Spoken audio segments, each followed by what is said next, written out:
It means the release and cultivation of the better racial elements in our society and the gradual suppression, elimination, and eventual extirpation of defective stocks, those human weeds which threaten the blooming of the finest flowers of American civilization.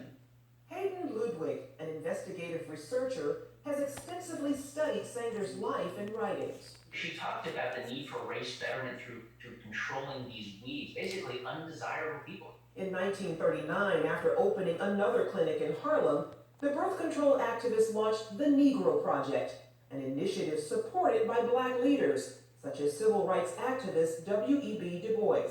Critics claim the program used the pretense of better health and family planning for poor blacks in the South as an attempt to limit the black race.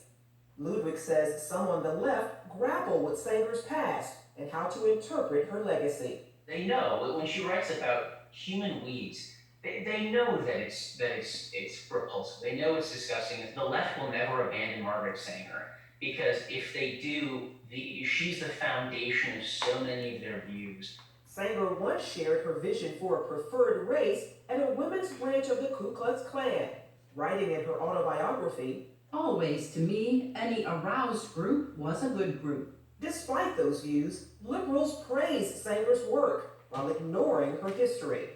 I admire Margaret Sanger enormously. Her courage, her tenacity, her vision. I am really in awe of her.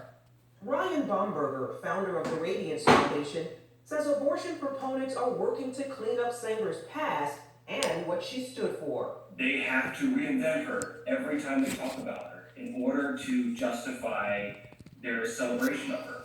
Former Planned Parenthood director Abby Johnson says those inside the abortion industry are trained to overlook Sanger's racist views. They give you an answer like, well,